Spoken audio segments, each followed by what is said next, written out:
All right, hello and welcome. In this video, we're going to look at how to convert polar to rectangular form. This is like going from 0.5 to 1/2. Right? It's the same number. We're going to end up with the same number, but they're going to be in different forms.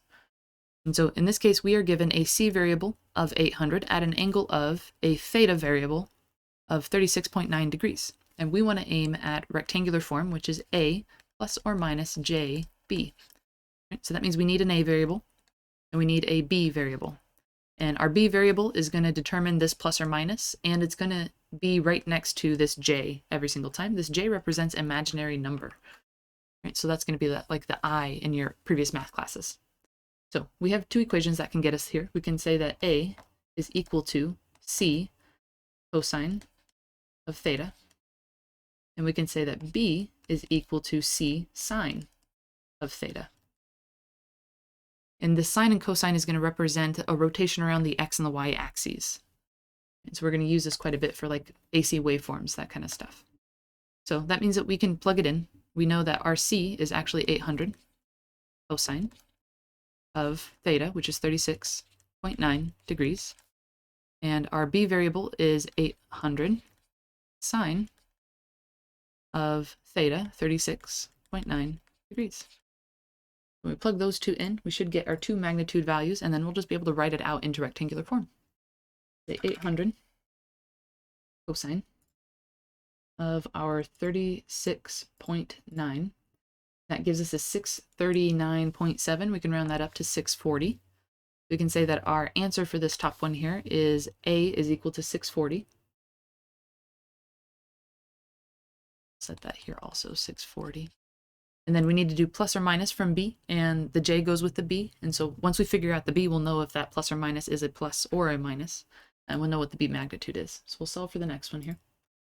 We got 800 sine of 36.9, 480. Right, that 0.3 at the end is too small. We only need 3 digits, so we're going to keep it at 480. It's a positive, so we'll say plus j, and then our magnitude here that we got, 480. And that is the rectangular form. So this digit here is the same as this digit here. The key point here is that you can add and subtract rectangular form, but you cannot add and subtract polar form, the original one that we had. Right? So if you're going to multiply and divide, you can do that to polar form. You cannot do that to rectangular form. So they're going to have their own uses when we go to actually calculate some of these variables. And that's going to be involved with a lot of different force calculations as well as signal transmissions. Okay, so example 2 has a negative involved. It throws in a negative. You got to really watch out for these negatives on both sides. We'll say that this is c of 246 at an angle of theta, negative 58.6. We're still aiming at a plus or minus jb. And so we can say that our a is equal to and our b is equal to. And we can solve for those. We know we're going to stick into the same equation up here. So our c is 246 cosine of theta, which is negative 58.6. And our b variable is 246 sine of negative 58.6. Right, remember these two are degrees. Make sure your calculator is also in degrees, because it will not calculate this if it is not. We'll clear these out.